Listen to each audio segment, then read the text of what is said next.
Welcome to the Lifting Lounge podcast. Join your hosts, Josh Parkin and Jack Buffery, as they give you the knowledge and the tools to take your physical and mental performance to the next level.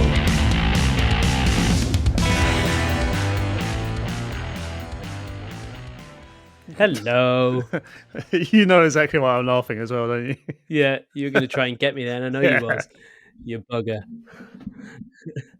Right, guys, before we get into this, our episode today, our tip's going to be about taking a leap. And then our current news section. Current news, we're going to be talking about something that's happening in Swindon in the UK, which is quite interesting. Then from there, Fit Talk is talking about going teetotal. And then Study Time is a study on healthy lifestyle and depression. And our hot topic today, as when this episode comes out, it is International Chest Day. So the hot topic for today is our top tips for improving your chest. Yeah. By International Chest Day, do you just mean Monday? Yeah. Yeah. Okay, cool. Yeah. Perfect. I mean, everybody knows it's a Monday, and Monday is that, and it's called International Chest Day for a reason. You know what I mean? Everybody knows Monday's Chest Day. And Josh, I'm just going to ask you, what resource are people using today? Should they be using today to train their chest or train any other part of their body? So, the day we record this is the day after the launch of the RDA app. Now, if you are wanting to get a humongous chest, or you're wanting to improve all levels of your fitness, then now is the time to sign up to the RDA app, the RDA system, and have access to 12-week programs covering all areas of fitness, on-demand workouts, a bristling community forum, and bristling resources covering stress, sleep, nutrition, over 100 recipes, which is fucking awesome, by the way. I think that's worth it just itself. And not only that, it's going to be ever growing like my muscles. So get on the RDA app, guys. Sign up. Link is in the description. Whenever I hear the word bristling, for some reason, it always makes me think of hairy legs, like stubbly legs. They're just slightly Makes shaved. me think of a hedgehog. Yeah, your one's better. Yeah, mine's bristly legs. Yeah, that's cool. Yeah, weirdo. But Josh, I mean, every now and then, not every now and then, but in my past, sometimes my tip has taken a leap into the unknown. Sometimes it's worked out well, other times it really hasn't. What I would like to know is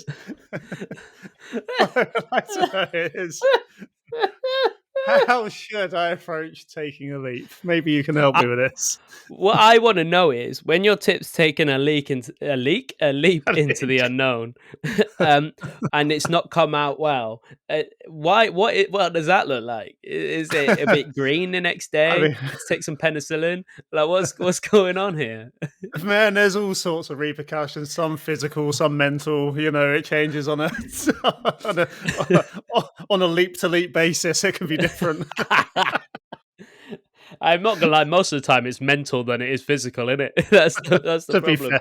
To be fair, yeah. Anyway, moving on from our past.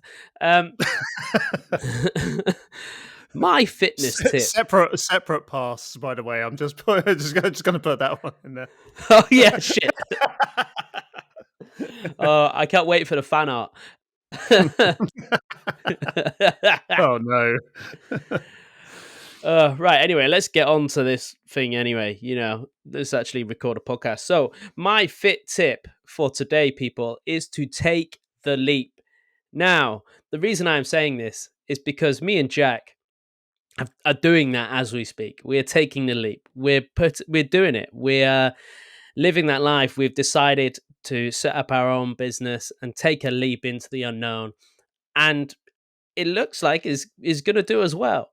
Yeah, I'd say so. And if you go through life always worried about taking that risk and taking the leap, you are going to be a bit disappointed in yourself if you don't do it.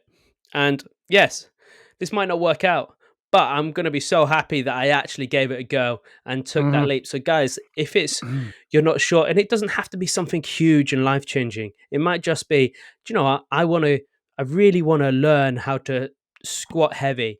Take that leap, give it a go, because that journey is going to help you. Either way, you might learn that you don't like it, but you might learn actually, fuck, I love squats. So do it. Take the leap. Go ask that person out on a date. Go eat a mushroom. I don't know. Whatever it is you're into, give it a go. Yeah. I mean, the old saying is, you only regret the actions you didn't take. There's probably quite a few exceptions to that, like injuries come to mind, but Yeah. most of the things are, you only regret the things you didn't do. Like you don't say, oh, I really regret that night out. Again, mostly broadly speaking, or I don't regret that holiday. I don't regret asking that person out and stuff like that, because you discover things about yourself when you take leaps. It's a step into the unknown, and if it's unknown to you, you're going to find parts of yourself you never knew before. So nut up, shut up, get on with it. Basically, is a good term. Just like see what you're capable of, because who knows, you might just surprise yourself. Most people do. Yeah, exactly, guys. So do it. Take the leap. Give it a go. See what happens. And let us know about it. Because I want to know if there's something that you've done and you've gone, do you know what? I'm going to do it. I'm going to take that leap. Then let us know, because it's so cool. It's so cool to see people taking a risk and pushing themselves and stepping out their boundaries. I remember once when so there's two times I've done this. When I worked for the hyphenated nutrition company that shall not be named, I set myself the task of like approaching groups of people to talk about the, again, hyphenated opportunity. And I remember the biggest leap I ever thought, where I was like, oh my God, what am I doing? There was a bunch of coppers sitting down in a service station, and I was on my way back from somewhere. I think it was way back from London. I just went and approached them and spoke to them all and said, would you mind if we set up a presentation for you? And Oh, they wow. said yes. But to be fair, I never actually got back in touch with them. But that was a sort of, I just like doing things that when that made me nervous. And I remember when I split up with my ex as well, I said to myself, right, well, don't pussyfoot around. Let's speak to women. And I just used to. This sounds really weird, actually. I'm going to preface this story very quickly. Oh, I yeah. was Here we go. I was sitting on a train with a group of friends, and I saw an attractive lady also sitting there, and I was like, "Oh, sod this! She's pretty." She did smile at me, and I just went and I went and spoke to her straight away, and that was massively out of my comfort zone, because despite how I sometimes come across, I'm like quite introverted. So, and I'm a shit flirt. Like how I ended up with Kimberly, I have got no idea. I can't flirt for shit. So yeah, it's just taking little risks like that. Both these things happened years ago, but I still remember them. They still make me smile. That's what happens when you take the leaps. These things stick in your head and reinforce your personality. Yeah, definitely. Give it a go. It's lovely, isn't it? It's just lovely. So, Lovely. moving on, we've got a new section. We decided to kind of switch Geek Corner about into a current news section, where this could be a multitude of things, but delving more into the health and fitness side of things. And here I found a nice news article that's actually it's on BBC News 2 days ago, but it's about Swindon. So if you don't know, if anybody doesn't know what Swindon is, it's a place in the UK. It has Is it a the city? worst roundabout in the world. Have you ever seen the roundabout, the famous roundabout in Swindon? No. Okay, so I'm going to ask you to Google this later on. You need to Google the Swindon roundabout. It will come up, and it is like, the reason for this article might just be because people spend so much Oh time my waiting God. for their right of way on that roundabout. Have you seen it? Oh my God, that's awful. It is like It's fucking whoever awful. came up with that idea needs shooting, because it is What absolutely the insane. hell? So, listener, Oh, if you've never seen, just Google Swindon roundabout. You're guaranteed to come up where with the roundabout I'm where would you talking about. go? I don't know. Where would you go? Oh my God, that's Imagine that, terrible. especially in Britain, where people are sometimes quite polite, especially if there's holiday makers there. They Oh, won't know what the fuck they're doing. But yeah, listeners, no. just have a quick Google of Swindon roundabout. But Josh, sorry, I interrupted. You can carry on talking Man, about the real problem in Swindon. it's like a roundaboutception. It's like a roundabout within a roundabout with a... Yeah, Oh my God. Okay, yeah. anyway, sorry, that just blew my mind. So, the title of this article is Swindon fast food shops face restrictions near schools. And I thought this was very interesting, actually. And I was wondering, I'm excited to see what your kind of thought process is on this. So, Swindon Council have decided to take action against, well, not so much against fast food shops, but against obesity within the community. So they did some research, and they found that, where's the numbers here? So they did some research and they found, I think it was like 4 out of 5 kids were obese. No, it's 1 in 4 children aged One in 4 four to 5. children, sorry. Yeah. 1 in 4 children aged between 4 and 5 were obese. So, Which is it's quite a bad, high, man. yeah, quite a high number. So what they're doing is the council actually decided to take some action, which is amazing. So what they're doing is they're creating healthier environments through its planning, housing, social care, and environmental health work. And they're restricting fast food shops from trading near schools in a council plan to cut alarming obesity statistics. This is one of the first signs we're seeing, I think. This may have happened in other places where they're actually stopping businesses from doing things they shouldn't. They're also working closely with businesses to implement changes to their system and how they sell things. They're trying to help businesses reduce excess calorie consumption, fat, and sugar. So, which is great. They're actually putting the effort in to try and help reduce obesity. And I think this is for a while, and we complain all the time about the government's efforts to stop this thing and how nothing's really happening. But this is one of the first things we're seeing where actually they're potentially doing something good, and not just about. They're still trying to educate people on how to be healthier, but what they're doing is just trying to make it an easier environment to do that. Because you know what it's like if you're more lenient towards eating unhealthy food and it's there in front of you all the time, you're just going to do it. If it's there poking you in the face all the time, it's going to be so easy to do.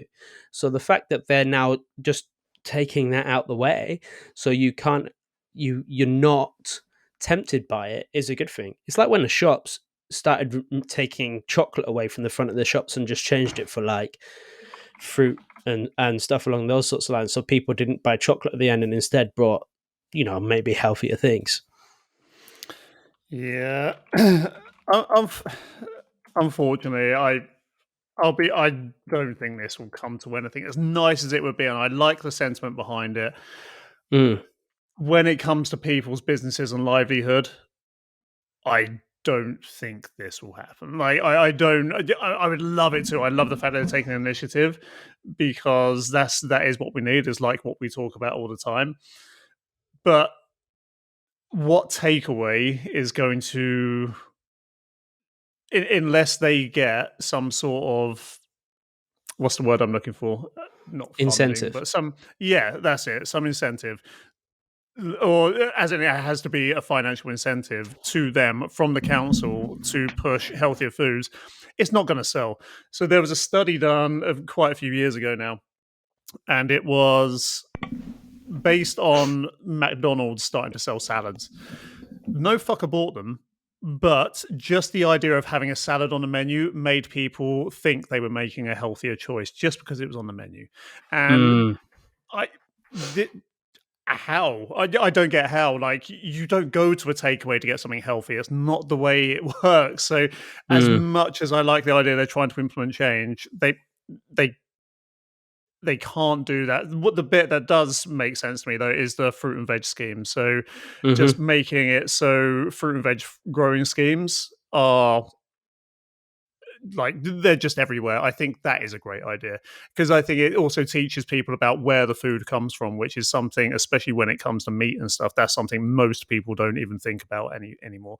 If they the idea that, like, the natural divide between seeing a lamb in a field and a piece of lamb on your plate is so vast, people just don't even know. So I like the idea of the fruit and veg scheme. I'm sorry to be the pessimist on this one. I really hope it would work. I just don't think it will. It's a tough one, isn't it? And I understand what you're saying. Is that just because they're trying to restrict business doesn't mean people are not going to use it. And if people need to make a living, so people are going to try and make money however they make money.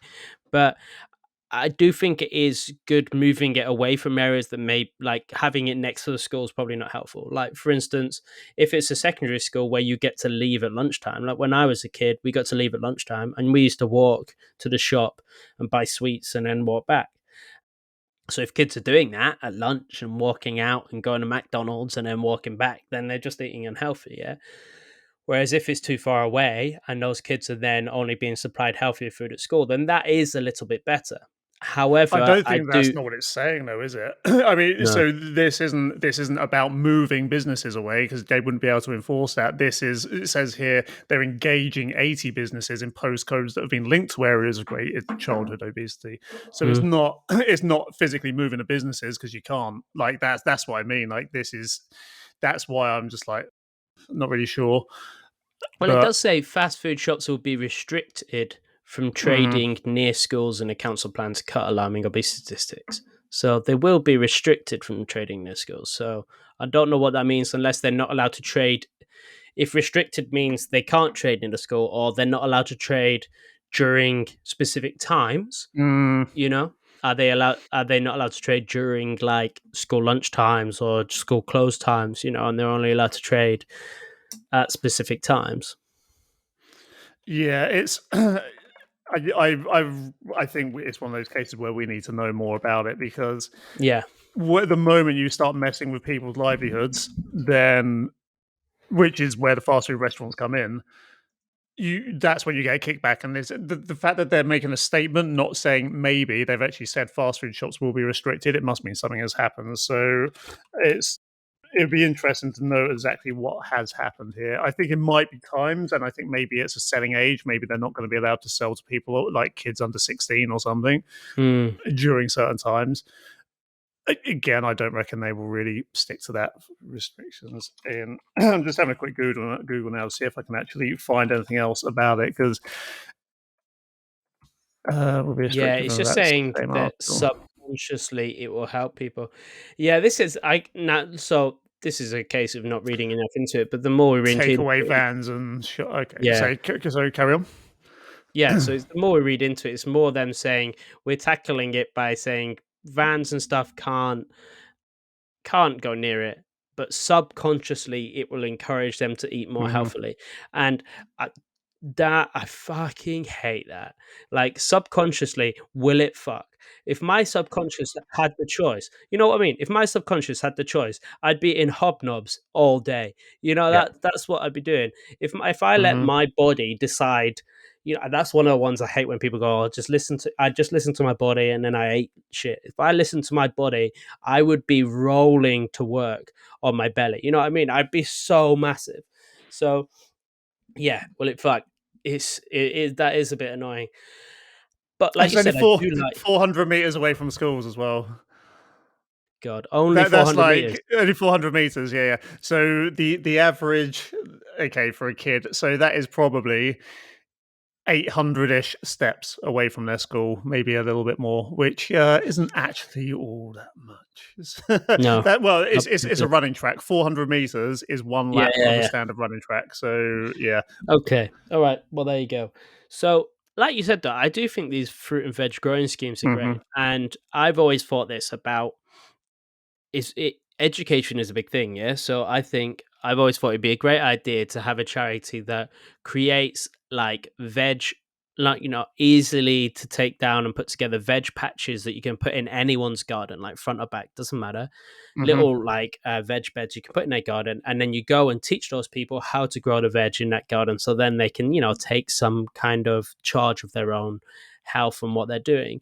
Obviously there is some cost in that, but if there's a charity that provides the veg box and maybe the initial soil and seed, and then it's up to you to look after it, great. And it's great. It's an education to the kids, then they get to have a bit of fun and you get to grow something healthy.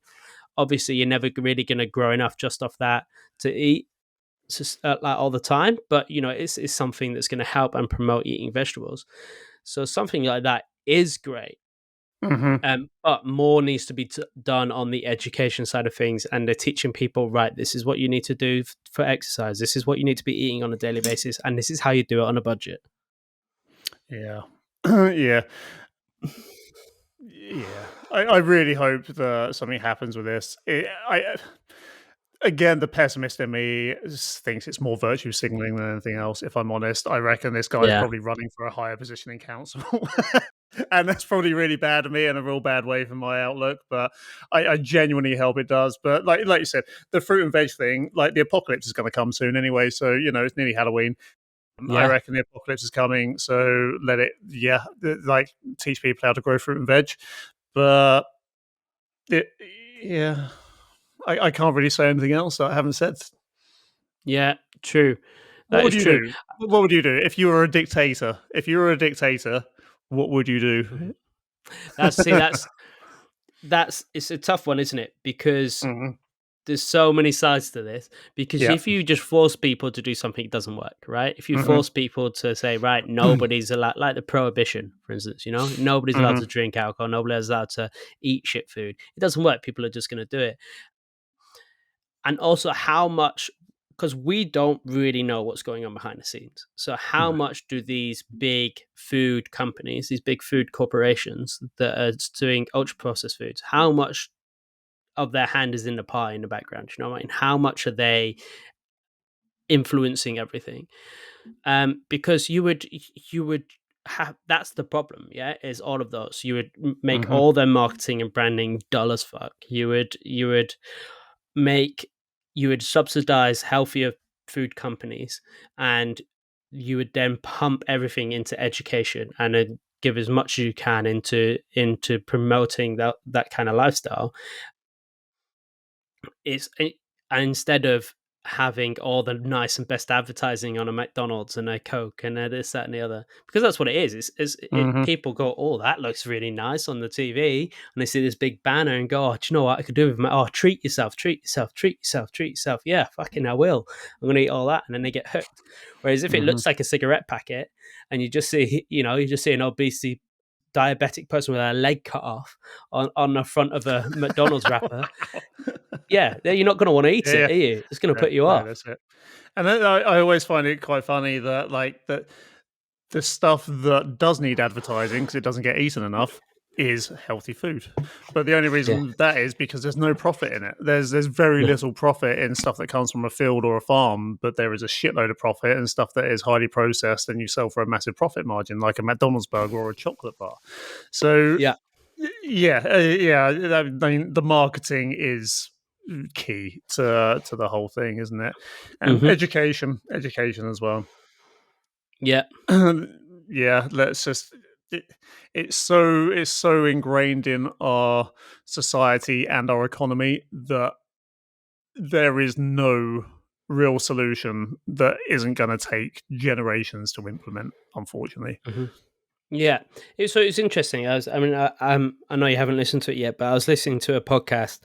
It's called the Blind Boy Podcast. It's an Irish podcast, and it was a guy talking about an old tradition of Irish lifting stones, and they were talking about how it eventually, like, the tradition died off, and like a generational tradition where everybody would go and try and lift these stones, and if depending on how high you lift these stones was how revered you was within the community.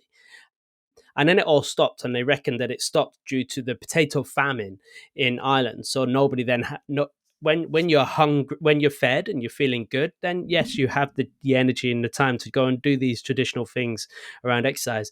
But then when you're hungry and you're not going to think about that stuff, you're not going to go for it. So that kind of tradition got forgotten, and then you come back and people don't really have these traditions anymore. These traditions of strength and exercise, where people attempt these rites of passage or these displays of strength where it's a game, and there's a big family thing, because they even had women lifting stones as well. They had all these different kind of things, and trying to recreate these traditions within families and communities where it's a tradition around physical fitness and exercise and strength, and where people then respect each other, but it's also a familial thing where everybody's together and helping each other, and then it goes for generations. You go, oh fuck, remember Jack got the stone all the way up to his shoulders. What a legend. Yeah, I'm going to do that. And some people are going down every day and trying it, having a few beers, having a barbecue, lifting some stuff up. We don't have stuff like that anymore. Instead, it's, let's meet up on Zoom and do a pub quiz. It's not the same. So if we can try and create these traditional things that we do as a community centered around exercise and fitness and strength and being healthy, I think that's a good way of getting it done. I think there's a couple of really, really important things to talk about here, and it's like this new section is going to be quite a big section because there's a lot of conversation coming from this. But Yeah. the first thing, there's 2 points I want to touch on. The first one is, naturally, kids are still inclined to live like that. We teach them out of it because they still want to play as groups and be active and stuff like that. That is still there. That is 100% there.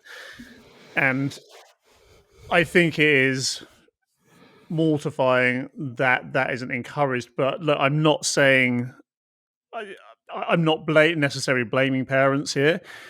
What I'm saying is, because parents have to be so fucking busy just to make ends meet most of the time now, the only option is to put kids in front of a screen a lot of the time, and that leads to just being sedentary.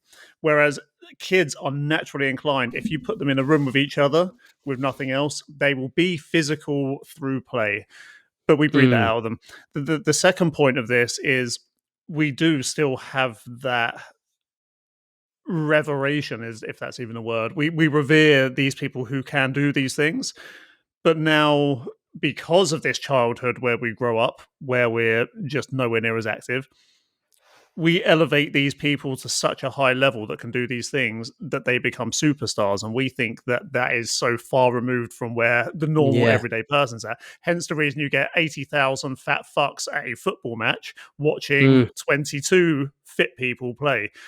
It's so far removed from what we are convinced we can do that they're the two biggest problems I see at play here. It's the superstardom of people who can move well. And I'm not taking away from their skill level, by the way; they are amazing. But it's more the fact we think it's so far removed from what we can do. And then, instead of enjoying a game of football to celebrate your passion, instead it's FIFA. Do you know what I mean? Like you play a game of FIFA to celebrate that fact instead in the computer game. So we're elevating these people to almost like godhood level because we see them so far away, when before the people that would say who would pick up this stone and lift it really high was just like John from down the road. Yeah. He was just a strong boy because he worked hard and he worked on a farm and he was able to pick up, like we had a thing when I worked at the leisure center. We had 25 kilo bags of chlorine that we'd have to carry in, and it was always like, who could carry the most bags of chlorine on their shoulders on the way in, like cement bags you'd have on site. And Rich used to be able to do 4 bags, and everybody, and it's always who could have the most bags. It's not that anymore. It's no. Brian Shaw can deadlift 430 kilos. I'm never going to be able to do that. Instead of going, my mate John used to be able to pick up the side of a car in the mechanic shop, that sort of thing. And it's and again, like computer games, and this sounds like we've gone from geek corner now to like slating computer games. That's not where I'm going with this, but you've got these international stars. I'm going to go to football, to UFC, to all of these things. Now you're so far removed from them, but now you can adopt their persona on the screen in front of you by playing them in a computer game or being the hero of something else, anything else. Like we live vicariously through a digital world now, and it is so fundamentally removed from what our natural inclination would be as a healthy individual knowing how to use their body, that we just it makes us a bit lost as a nation and as a society, I think. Do you think though that that's not so much because of the superstars and all of that, but because we're not connected with our community anymore? Because that's what it was before, right? Yeah. It's everybody was so Mm. connected with their community that they had people that they could admire that were close to them. But now because Mhm. we're so disconnected from our communities, sometimes even just our own families, that the only people we have to aspire to are the ones that are on the screen. Yeah. Yeah. Is you think that's what the problem is? I mean, yeah, I reckon that is. I mean, one of the things I like to think about this is Conor McGregor when he was coming up from the UFC, and Mm, the furthest fandom he has in Ireland, especially. mm, I think that's great because people can connect with that. But the problem is that now these people, they don't just play on a local stage, they go into an international stage, so they're elevated to a level where they're playing on a global scale, global mm, games. So now you've got a global community from all different things, so there isn't real any adhesion. I mean, when I was at school, at primary school, some of my mates, I didn't like football, but some of my mates liked West Ham, some like Man United, some like Arsenal. In fact, my three best mates, it was that West Ham, Arsenal, and Man United. mm, So, like, if you go back 200 years, or probably even 100 years, less than that, I don't know. I don't even know how long ago. That option wouldn't have been on the table. It would have been, did you see Dave play at the weekend? Whatever he mm, was playing like 200 years ago, you've still got that close knit community around it. And this has its good things and its bad things, like a global community united around a certain thing. That's fucking amazing. I'm not taking that away from it. But again, like you say, it's lost the local element now instead. So again, it's mm, even more cause to step away from the community. And it's great to connect with other people, but I think, like these guys said on this podcast, being able to bring traditional elements back to a smaller fundamental society would be so good if you had the village games and stuff like that, which you kind of still mm. do in some places. Yeah, so maybe that's almost like the way forwards in these councils like Swindon, for instance. Yeah. Instead of trying to restrict things, and yeah, promoting healthy stuff is important, but maybe creating a more community element to health and fitness, and creating these games or bringing back traditions and stuff like that. Mate, we're fixing the world here, look. We are, or are we destroying it? Because we're also describing the future of the fun, the Hunger Games right here. So I mean, it could go two ways. This shit. I'm telling people to lift weights up, not murder each other. You know what I mean? Mi casa resu casa. Yeah. Okay, Dear. right. Well, anyway, that's enough trying to put the world to rights. Let's move on, shall we? Yeah. I'm going to go into Fit Talk here, and Fit Talk today actually is a little bit different. It's a little bit more personal, to be honest, than it is anything else. And I thought I'd talk about it because some people this might speak to, and it's a thing that very very rarely gets talked about. And I've taken the decision this past week, actually had a big chat to the missus about it, and talked to one of our clients about it who is also doing this, and I've decided to go teetotal. Hmm. And if people don't know what that means, is I've decided not to drink alcohol anymore. For me, there is negative connotations to drinking alcohol, and I think it's probably a healthier decision to do that.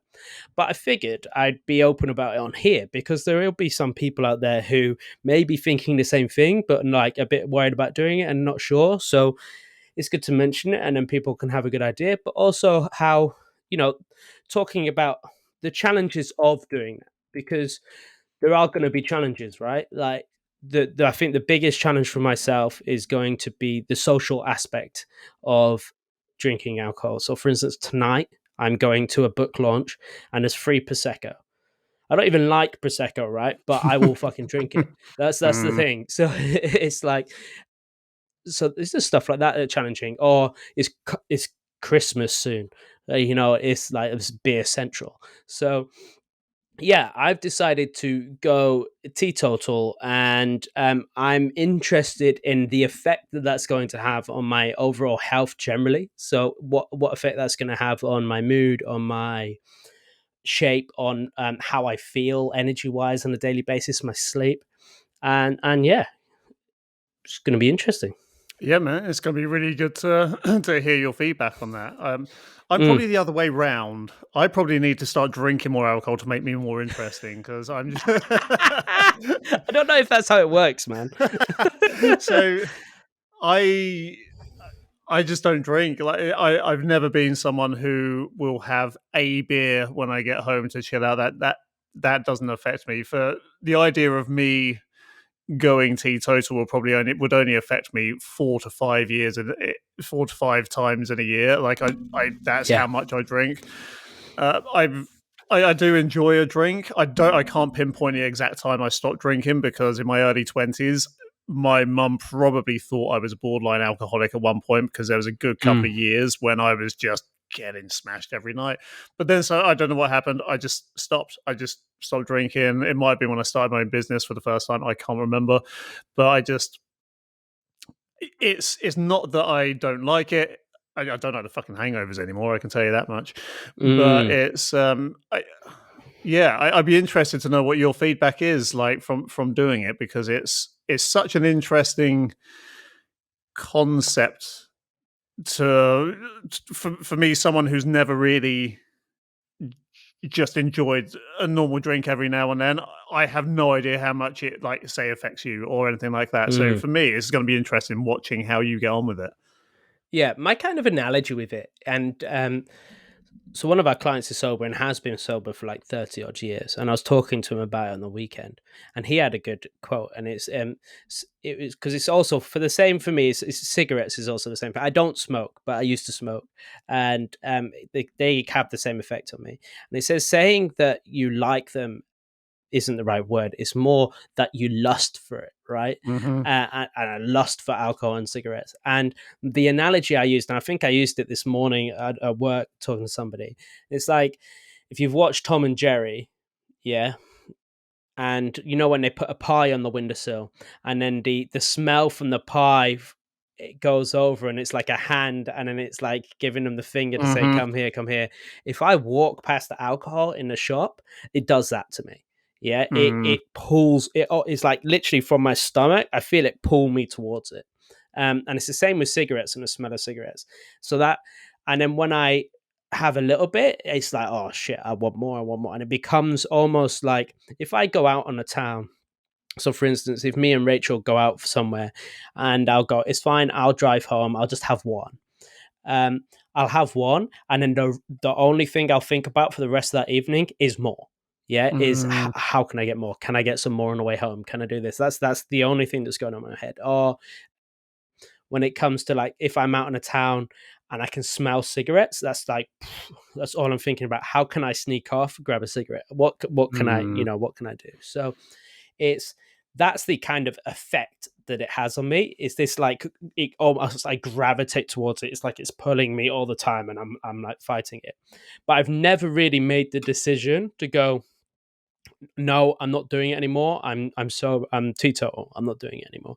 And I'm interested to see the effect just saying that has.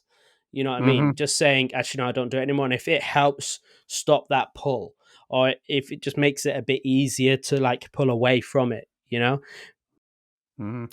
There's Tony Robbins speaks about this when it comes to smoking. He says, and what you just said, like, is really important. Just the act of saying it, and Mm, it's like smokers. So Tony Robbins says this is like when people stop smoking. If they've never smoked, they're like, oh no, I don't smoke. But if you've stopped smoking, it's I'm not a smoker because mm, you've made that decision to not be that person anymore. So it changes mm, your vocabulary in your head, and maybe mm. it's the same as drinking as well. I don't know, but it's not. I don't drink, which to be fair, that's what I hear most of the time. But it's I'm not a drinker. Like it's if you're telling yourself that is that language in your head that Yeah. you identify so much with that version of yourself that you are making that statement, and it becomes truth eventually. Yeah, exactly. And like for me, because like you said, you don't really drink that much, but Mm, it'd be quite easy for me to every time I drive home just buy a pack, a 4 pack of beers and drink it because I just can. So mm, that's why I was like, okay, yeah, this is no good. I should probably stop. So yeah, so it's going to be an interesting journey. And if anybody else is kind of going through this, then feel free to ping in a message. I am no way a counselor or be able to help you, but it's interesting to hear people's stories. So Yeah, it really is. It's such a fascinating thing. I just want to know how it goes. Like, I'm curious as well. So it'd be good to touch a yeah, base with this every now and then. we'll find out, I guess. Mm. So yeah, but that's Too that on much that. time. It's like, fuck you all. Yeah, exactly. Yeah, Smoking, drinking. yeah. Get to Christmas and I'm just fucking hammered. Yeah, Oh brilliant. no! How long for? How long for? Hold on. For fucking life, mate. You're coming over on Christmas, and we were going to have a cocktail station. God damn it! Hey, you can still have a cocktail Don't station. make me be your saboteur. You can still have one. I'll just drink loads of Red Bull. You know what I mean? Like, God, that's even worse. yeah, everybody else can have a drink. Like, I Mm. don't, yeah, it's still fine. But do you know what? The client said this the other day. He said the best thing for you to do when people say, "Oh, why?" or "Why do you want to do that?" is to Mhm. front them and say, "Well, of course I'm not going to fucking drink because I'm a fucking idiot when I drink." You know what I mean? It's like, yeah, of course I'm not having a drink because if I drink, I'm going to keep fucking drinking. So that's Mhm. that's what I'm going to start saying to people. It's like Mm. that's my thing. But yeah, don't worry, it'll be fine. So. Moving on, let's go to study time. So, study time today is a nice one. It's a nice and easy one. And the title of today's study time is Healthy Lifestyle Can Help Prevent Depression. I mean, we obviously knew this, but it's just nice to keep reminding people. And new research may explain why. So, this is from the University of Cambridge. And I'm going to run through this as quickly as I can because I didn't realize the time. So, a healthy lifestyle that involves moderate alcohol, which this is, I know I just said I'm going to teetotal. Mhm. Fuck's sake.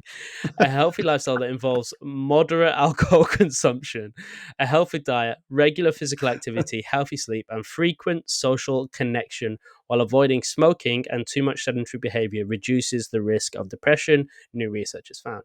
And I think it's put moderate alcohol consumption here in terms of like not excessive alcohol consumption. Yeah, not you need to be moderately drinking alcohol.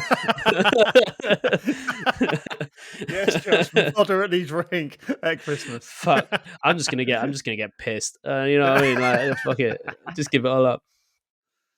Uh, So, by examining data from almost 2,900 people, no, 290,000 people, sorry, quite a lot, of whom 13,000 had depression, followed over a 9-year period, the team was able to identify 7 healthy lifestyle factors linked with a lower risk of depression. These were moderate alcohol consumption, healthy diet, regular physical activity, healthy sleep, never smoking, low to moderate sedentary behavior, and frequent social connection.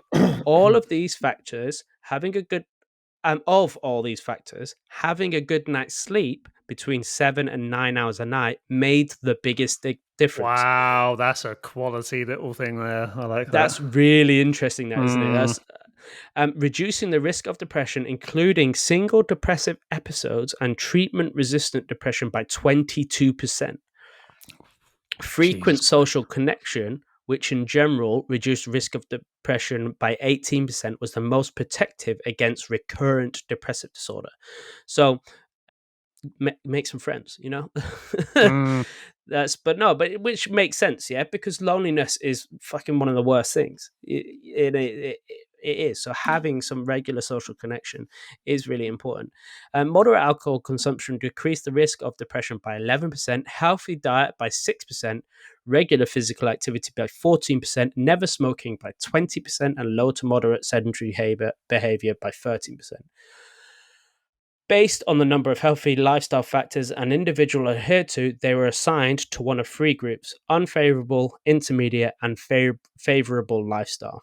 Individuals in the intermediate group were around 41% less likely to develop depression compared to those in the unfavorable lifestyle, while those in the favorable lifestyle group were 57% less likely. So the more you are in all of those, the more likely you are to, not have it, which is kind of obvious.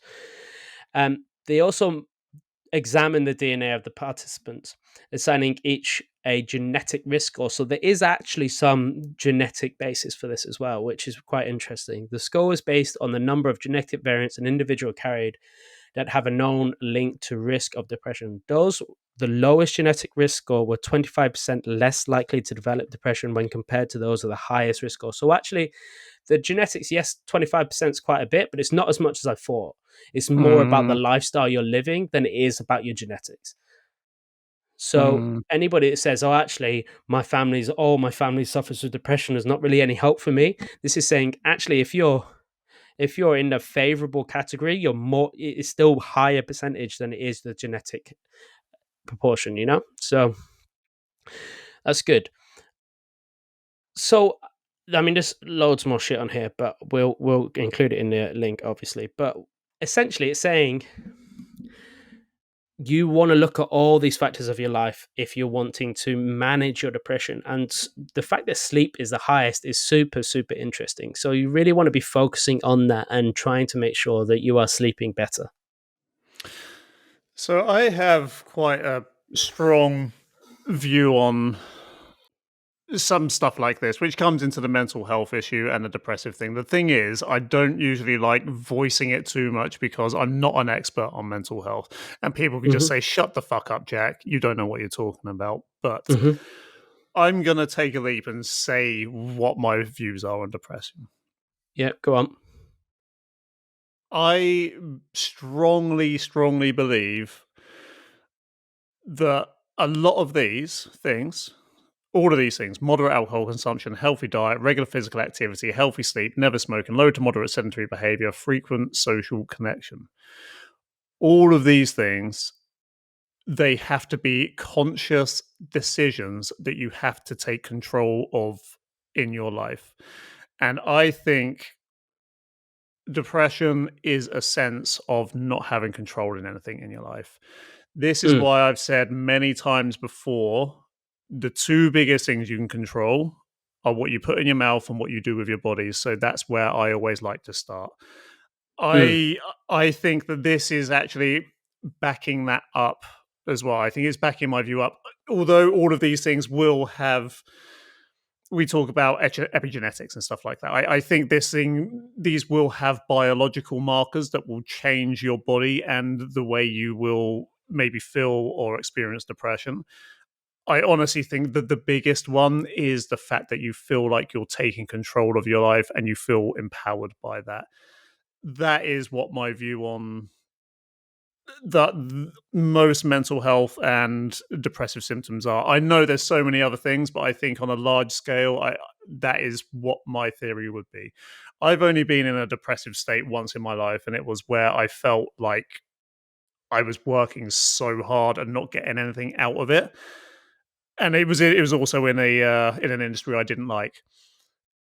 And that was the only time I felt depressive. And the moment I stepped out of that and started taking steps towards doing the stuff I liked again, that is when I felt that I was coming out of it. And I didn't realize it at the time either. That was one of the weird things. It only became highlighted to me once I started stepping away from it. So I don't know what your view is on my view, but that is, I just wanted to say that because I think that is such an important part, is just if you take the steps towards getting away from it, towards taking control of aspects of your life, that is such a big step into overcoming depression. Yeah, I think control is definitely one part of it. Mm.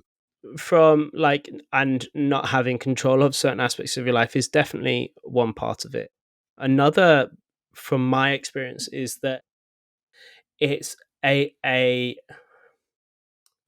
some people call it a lack of motivation. I more call it like a lack of energy or a lack of ability. Like you in a depressive state, it's almost like there is just nothing. It's like a void, and you lack the energy to do even the most basic of tasks. But then, from what we know about physiology, is that could be it that might be translated wrong. Yeah, so that might be translated as depression when actually it's just you need to sleep. Yeah, or it's just you need to eat better. But You you need to can't do all of sleep this. because you're worried about finances and Yeah. stuff like that. Yeah, because that's obviously a big cause of depression as well, like finances and worrying about them all the time. And Yeah. Yeah, I know exactly where you're coming from on that. Yeah, Yeah, it's it's a lack of energy, but it's a lack of it's a lack of care, a lack of meaning, a lack of control. It's it's it depends, it mhm, all depends on the person and what it is they're feeling. But it's I think, yeah, not having control of your life and this kind of like hopelessness of it is is bad. So then if you can try and take control of those smaller things, like your sleep, like your food, like your exercise, then great. It's just trying not to do it like massively all at once, yeah, and instead yeah, doing in manageable chunks at the start, and not mhm. fucking doing it on your own. You know what I mean? Doing it with somebody, with help. Yeah, I agree completely on that, and I think that's where the social component comes in with this as well, and that Mm, that kind of harkens back to what we kind of went off on a tangent about earlier on with close knit communities and stuff. That is one thing that is lacking, like in a lot of places. I think it's depression is such a deep and personal thing to the person experiencing it. And sometimes you get people who outwardly look happy as fuck, but inwardly they're depressed. And there could be many reasons for it, but maybe it's just because they're lacking some sort of meaning. Or and sometimes you see it with highly wealthy people who look like they've mm, got everything that anyone could ever want, but they haven't necessarily got meaning in themselves. And again, it's just it's such a hard thing to actually quantify. But if all of these things, if you can take control of all of these things, then it just means you've got such a better chance of avoiding it and working around it. yeah, definitely. So, guys, a healthy lifestyle may help you out, or if and this might not even be you, yeah, this might not even be you listening to this that's depressed, but you may know somebody who Mm, is not in a good spot. So then these simple things, eating healthier, exercising, getting better sleep, there's things that you can do to help other people, to help them get out of a tough spot. Yeah, maybe somebody's not doing so well. Well, we know social connections got a high percentage of increase, so connect to that person. Maybe connect with that person and do some exercise with them, even if it's just small. Maybe if you're going out for dinner, get something healthy. Have a mhm. fucking chicken salad. I don't know. Go out for a walk in nature. We know how much nature Yeah. helps people, and if you're feeling depressed, chances are you're just going to want to snuggle up inside without Mm. any outdoor contact. So just call up your friend, or if it's you yourself, then just go outside with a friend. Go for a walk in nature with a dog, because try and be depressed when you got a puppy bounding around you. Oh, bloody lovely. Yeah. So moving on, let's Mm, let's move on to our hot topic. And our hot topic today is our top tips for improving your chest. Now, getting massive pecs. to the So, gains. Tiddy Gains, my results for today are to help you get massive chesticles. My drivers is it's International Chest Day, so why wouldn't I want to help you get big chest? And my actions for today are to cover the best exercises and strategies for the chest. So, this is obviously, as always, be more discussional, but I have a few points here for us to cover that I think are going to be really important for getting a bigger chest. Mhm, Now, my number one point here, and this is, I would say, the exact same thing for every other muscle group if you wanted to improve that muscle group. And most likely, we're going to go over the other muscle groups, and I'm going to say the exact same thing there. And that is my number one point is you need to be training the chest at least twice a week if you're mhm. wanting it to be better. Yeah, if that's the muscle that you're really wanting to improve, you need to be training it at least twice a week. Yeah. Yeah, and like you say, as with any muscle group, like if you're Hmm. not, then unless you are seriously enhanced through advanced supplements, then you're not going to get the intensity and the load and the volume through the week that you need to make significant changes. Yep, exactly. So training your chest at least twice a week. That is something you need to be doing. Then after that, my second point here is to train your chest first in the workout.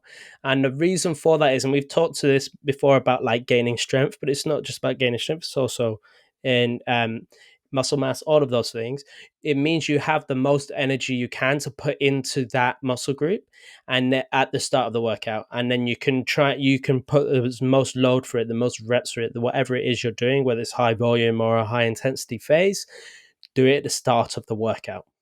Mm-hmm. Yeah. Whenever you want to focus on something, that's right. Funny you should bring that up because I hit chest and shoulders on the same day twice a week, and I'm actually thinking I always hit chest first, and I'm thinking on the Thursdays on the second day I think I need to switch to shoulders first because I'm the opposite way around at the moment. I think my chest is getting too much of the big work, and I think I will still have strength to hit my chest after I've done my shoulders more so than the other way around at the moment. Yeah. I mean, then that's fair enough. Great. So the next point is to be then hitting various areas of your chest. Now I've listed off all the areas here. So we have a pec major, and the pec major is the big meaty one. It's the main chest, and it's split into two sections. You have the clavicular head and the sternocostal head. And the reason it's split into two sections is because they just attach in different places. The sternocostal head is like kind of upper mid to low chest, and that is called that because it attaches to your sternum and then goes across. And then the clavicular head attaches to the clavicle or the collarbone and is kind of the upper part of your pec and then goes across. And they both hit kind of the same area on the arm where they attach into on the arm. So that's your pec major. They're the two parts of that. Then you have the pec minor. Now the pec minor sits underneath the pec major and it goes across it is attached on three of your ribs. And the pec minor actually aids in a lot of inspiration. So what I mean by inspiration is taking a breath in. So when your shoulders are locked, it helps lift your rib cage up to take a deeper breath. And it also helps move your scapula. So your shoulder blades helps move your scapula around and bring them forwards. So that is your pec minor, and that sits underneath the pec major, attaches to your ribs, but also attaches to the scapula right at the top, just by your shoulder. Then the last one is the serratus anterior. Now, if you don't know what this is, you may have seen it. You see people who are really ripped, boxers, for instance, underneath the pec, they have those like teeth-looking kind of muscles on their rib cage. There's usually three little look like spikes like that. That's your serratus anterior, and that is the same. It kind of that muscle glides your shoulder blade round your rib cage and moves it around like that. So, and it kind of sits under the bottom of the pec. So those are the four muscles generally of the pec that you'd be looking to work. There you go. Bit of an anatomy lesson. That's it. And although you may not think of the serratus as being part of the pec, it's because it's the same as the bicep. I always forget the other bicep name. Yeah, the bicep brachialis lies underneath the main bicep, and it just gives it that fuller look. The same with the serratus anterior. It gives it that fuller look if you can develop that, because it pushes the rest of the pectoral up and out. Yeah. So if you're looking to focus on chest, and we've talked about this before about the optimal amount of sets to grow the most. And if you're doing 5 to 6 sessions a week of the chest, you can go up to 35 sets max of maximum recoverable sets for growth if you want to, maximum recoverable volume. However, obviously, I don't recommend anybody do 35 sets of chest straight away, but you can go up to that. So if you're only doing 8 sets a week of chest, you probably need to do more. That's more what I'm trying to say, is you're probably just not doing enough. So you can do quite a few sets on the chest. What I suggest to everybody is to slowly increase the sets of the chest and also do it through different movements. So making sure you're hitting the upper pec, you're hitting the lower pec, you're hitting all the different areas of your chest that you can hit. Yeah. Then the last... Go on. The only thing I was going to add to that, and I don't know if we're going to get to this, I just need to find something out. So I should be okay to say this. So 35 sets max, okay?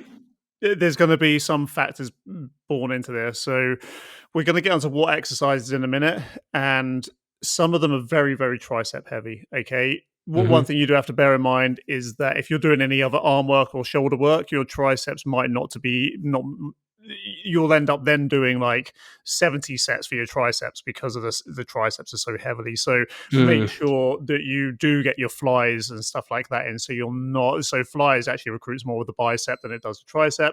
So just make sure that you're getting different moves in and you're not just relying on your triceps the whole time. Yeah, exactly. Yeah, some exercises do hit more than one muscle, and some exercises you might actually be focused on the triceps, but you're hitting the chest as well. You know what I mean? Yeah. So it's making sure that you're keeping all that in mind. We definitely are not suggesting you do 35 sets a week on the chest, but that is like the maximum you can do if you're at a top level. If you're a fucking pro and you're on steroids and you're doing everything you can, then yeah, fucking do as many sets as you want. But most likely you're not, so don't do that. Yep. I think, just worth putting it out. That's good. Yeah, definitely. So my fifth point here is to find what movements get the most out of your chest. Now, the reason I say this is because there's so many things that, especially with the chest, there's so many videos out there like, this is the optimal way to do flies, this is the optimal arm position to get the most out of your pecs, this is the optimal way to like get the most contraction when you're doing cable crossovers, blah blah blah blah blah. The most optimal way to get the most out of your chest with exercises is the way that you feel it the most in your chest. Yeah. So you need to, and this is something that's quite hard to do initially. And it's good to follow those videos at first. But once you get a bit more advanced in your training, you can then learn that what position of your arm to get the most out of your pec, what movement gets the most out of your chest and fatigues it the most and contracts it the most and pumps it up the most. You need to play with those movements to get the best contraction you can.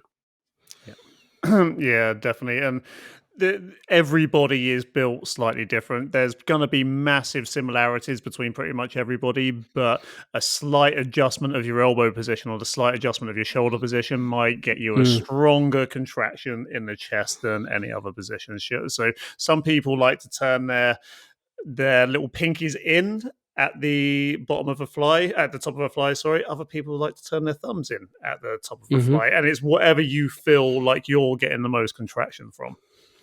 Yep, exactly that. So play around with movements, and the fly is always a good one for that, is because everybody does flies differently. Play around with it and see which gets the most stretch out of pec and the most squeeze out of it as well. And that's the thing, everybody generally talks about stretch quite a lot, but you also need to see how much squeeze you can get out of it as well, how much and at the end of the movement, not just at the bottom, at the top of the fly where your hands are together. A lot of people lose contraction there. So at the top of the fly, can you still contract the muscles? Can you still feel them squeezing? And don't come too close together if you can't as well. If you come all the way in and you lose contraction, then stop just a little bit shy until you can use that. And the thing we always say as well is see if you can release into the stretch on the eccentric by releasing that same muscle and not actually just letting it go. See if you can use the same muscle to slacken it off, and your gains will get so much bigger just for being able to do that sort of thing. Yeah, exactly. So they're my kind of 5 points. So what exercises? So if you're hitting the clavicular head of the pec, so the upper pec, then what the best exercise? And I mean, it's pretty standard. I know a lot of people may know this, but if you're trying to hit the upper pec, then an incline press is going to be best. Yeah, an incline press is going to hit your upper pec the most. And also a fly as well. So an incline press or fly, great for the upper pec. And this is an exercise that I find are really helpful for a lot of people in bringing out their chest a bit more. So definitely just try and get really good at the incline press if you can. Yeah, and you'll find a lot of bodybuilders will actually prefer an incline press of some sort over a flat bench barbell press, whereas powerlifters who aren't fussed about developing their chest size, they will go for the stronger one, which is the flat bench. So if you're looking at developing a aesthetically pleasing chest, a flat bench will really help.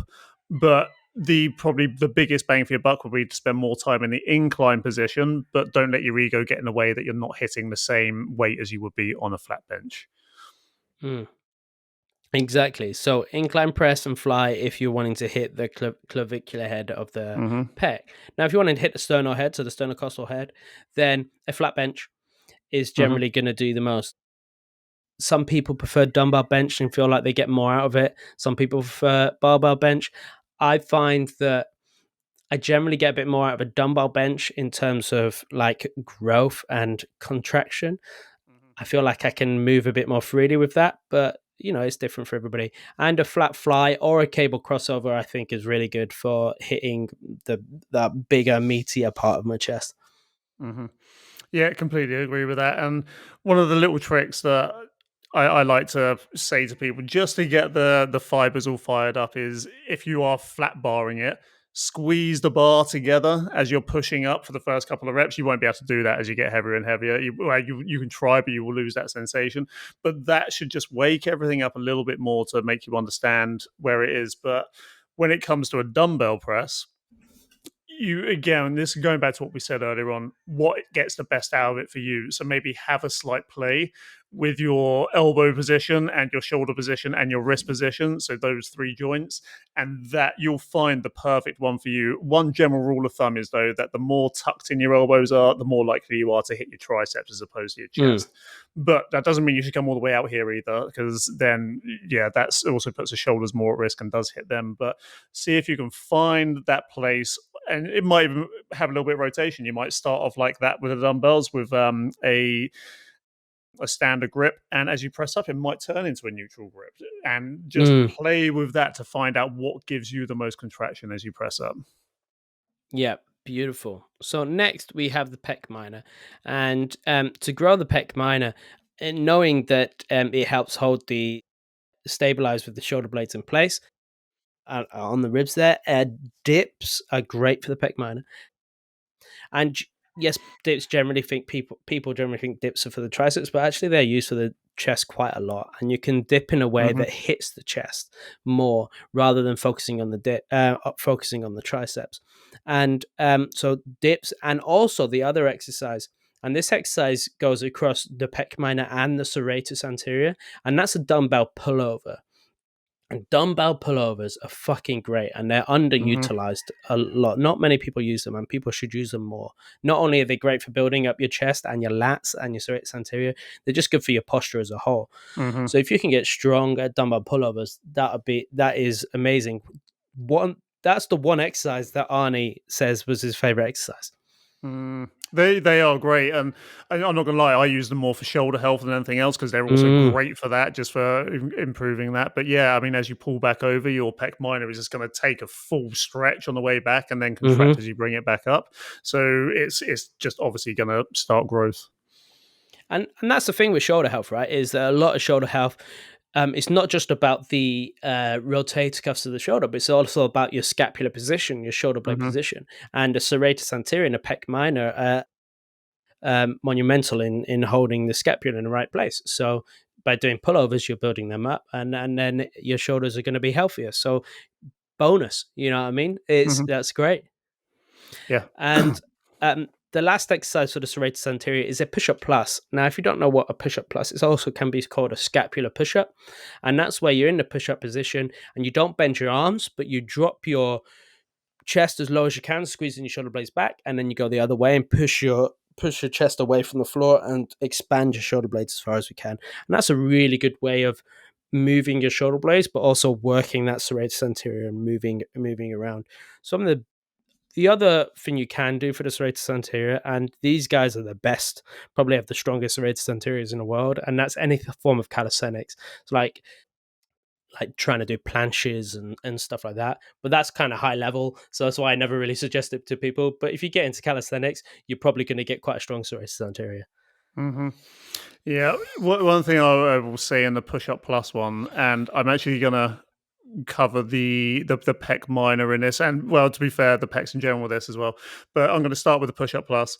It's really easy to let your traps take over on this, and instead of squeezing your shoulder blades together, you just shrug upwards instead. That's something to look out for. Make sure you don't do that.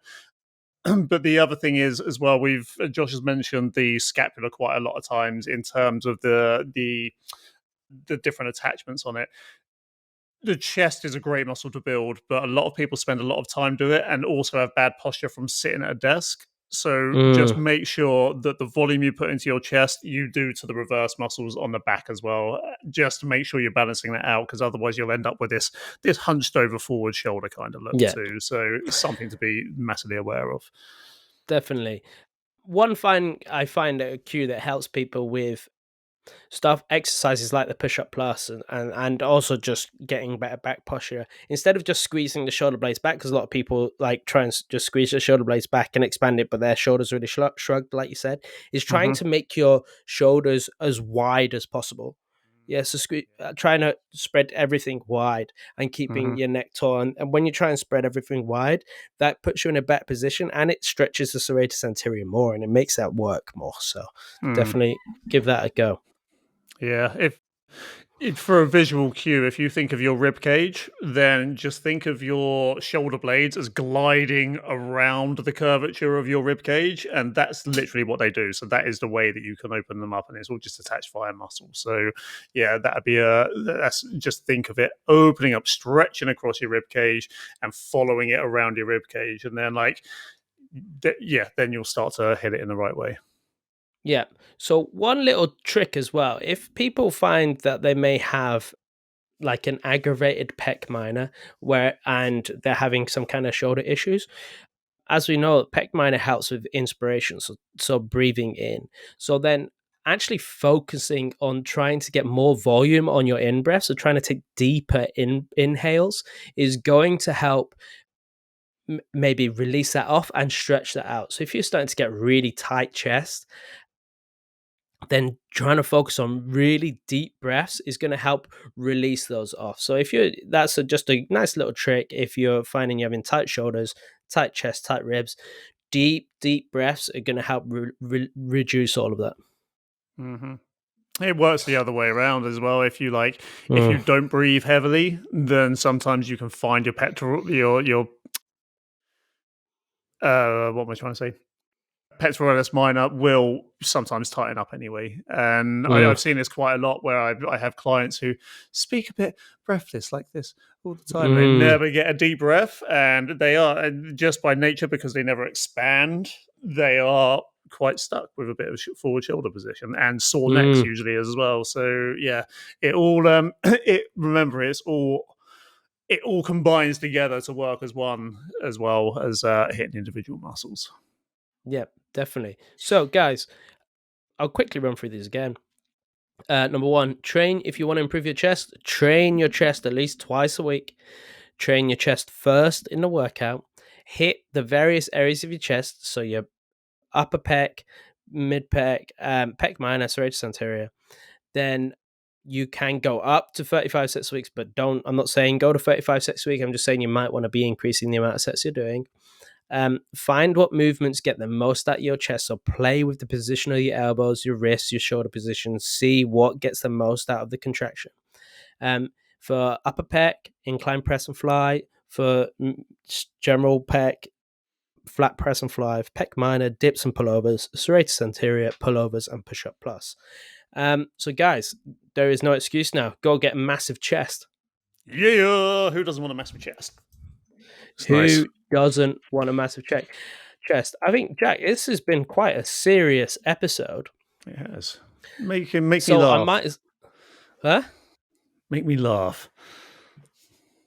So yeah, I figured because we're being so serious, I better bring it down a bit, eh? Go for it. Bring it down or up? Which way? Well, who knows? We'll find out. So, Jack, what do you call a fly without wings? I don't know. I was really trying to think them. For fuck's sake. Why did I not get that?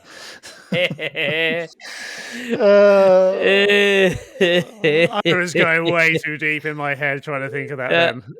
No. Yeah, you don't have to go that deep with me, mate. No. That's what she said. No, that doesn't make sense. Yep. Oh, well done. Yeah. So, guys, if you want to hit us up with any questions that you want us to cover on the podcast, any topics, then find our Facebook group, The Lifting Lounge. Just search The Lifting Lounge in Facebook groups. Otherwise, you can find us at the RDA System on Instagram and TikTok. And we're on YouTube, The Lifting Lounge Podcast. And guys, the RDA app, the RDA system is live. If you are wanting to join the RDA system and have full access to all our programs, then the link is in the description. Oh yeah, you can just go to rdasystem.com as well for that. But yeah, guys, please, wherever you are taking in our content, then please leave us a like, a review, a comment, a subscription, a notification bell, and share the shit out of it as well, please. Apologies for there being no video of the last episode. For some reason, it just didn't render, so there was no episode up on YouTube, but hopefully that should all be sorted out with this one. But guys, it's always been a pleasure. This was episode 80. We are 4/5 of the way to get into our 100th episode, which is mental. And then we're not doing any more. We've said this many times now. That's it. We don't get enough love. We don't get enough love. So guys, give us love. Love is listens. There you go. Love is listens. Love is listens. Okay. Yeah. Till next time, guys. Have a great day. See you soon. Bye. Bye.